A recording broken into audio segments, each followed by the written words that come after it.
তার ছেলেকে নিয়ে গর্ব করেন, আমার ছেলেটা মেডিকেলের 3য় বর্ষে পড়ে। ও দুস্থ মুসলমানের গর্বের বিষয়। আমি না গর্বিত না। অনেক অভিভাবক, আমার শিক্ষকতার বয়স প্রায় 20 বছর, হাজার হাজার অভিভাবকের সাথে আমার কথা বলার সুযোগ হয়েছে।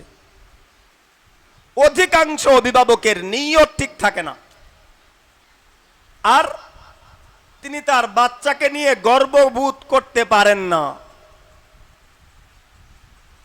যদি আমার ছেলেকে নিয়ে আমি গর্ব করতাম, তাহলে আমার ফ্যামিলির, আমার পরিবারের কোনো অনুষ্ঠানের তারিখ আমার ছেলের ক্লাস চলাকালীন সময়ে আমি করতাম না।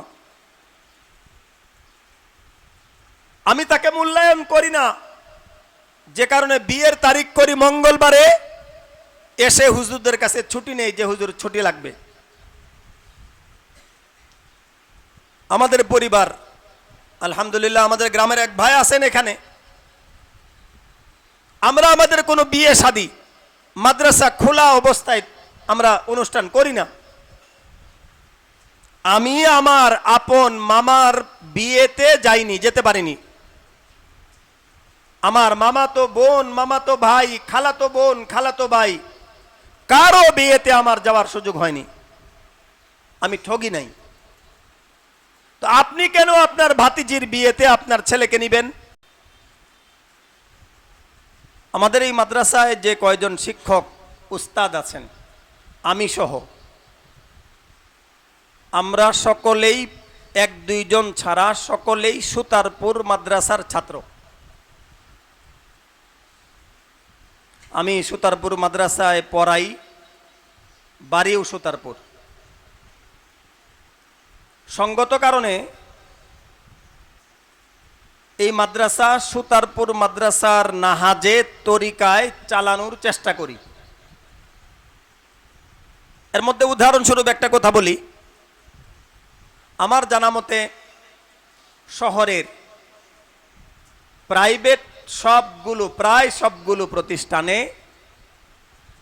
বোর্ডিংয়ের যে খরচ নেওয়া হয়, মাসে 3 দিন বন্ধ থাকলেও পুরা মাসের খাবার খরচ দিতে হয়। আমাদের সুতারপুর মাদ্রাসায় এই সিস্টেম নাই, আমরাও এখানে এই কাজটা করি না।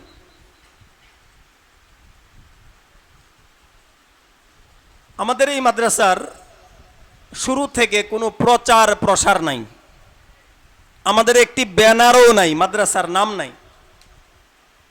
বাহিরে অনেক মাদ্রাসার থাকে, গেটে নাম লেখা থাকে মাদ্রাসার, অনলাইনে অফলাইনে প্রচার থাকে, পোস্টারিং করা হয়, মাইকিং করা হয়।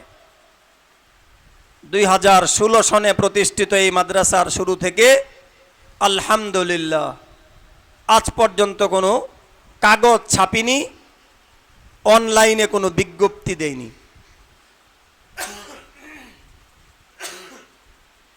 সুতারপুর মাদ্রাসা যেমনি ভাবে প্রচার বিমুখ, আমরাও চেষ্টা করছি প্রচার বিমুখ হয়ে থাকতে।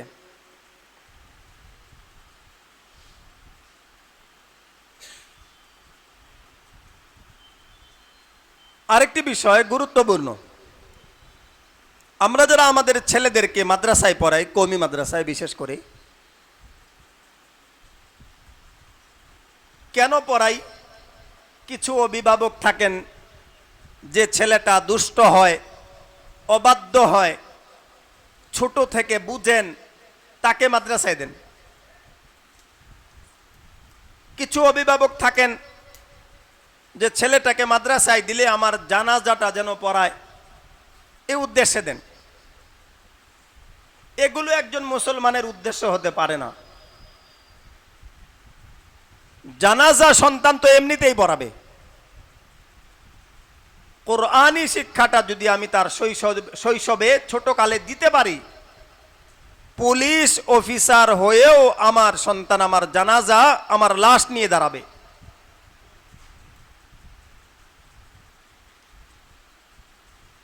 তো আমার ছেলেকে আমি মাদ্রাসায় কেন দিলাম? আমার ছেলে দিনদার, আল্লাহওয়ালা, আলেম, হাফেজ হবে। কোনো অভিভাবক ছেলেকে মাদ্রাসায় দেন যে কোরআনটা ভালো করে পড়ুক, পরবর্তী সময়ে মাদ্রাসার গড়ে উঠা তার জীবনটা পরবর্তী সময়ে যেন সে ধরে রাখতে পারে, অবাধ্য হয়ে না যায়, এগুলো উদ্দেশ্য হতে পারে না। যেহেতু ছেলে ছোট, তার নিয়ত ধর্তব্য না, আমার নিয়তটাই তার জীবনে এটা ধর্তব্য। সঙ্গত কারণে নিয়তটা হবে আমার ছেলে যেন দিনদার, আল্লাহওয়ালা, আলেম, হাফেজ হয়, এটা নিয়ত হওয়া দরকার। পাশাপাশি আমার ছেলেকে নিয়ে আমার গর্ব করা দরকার।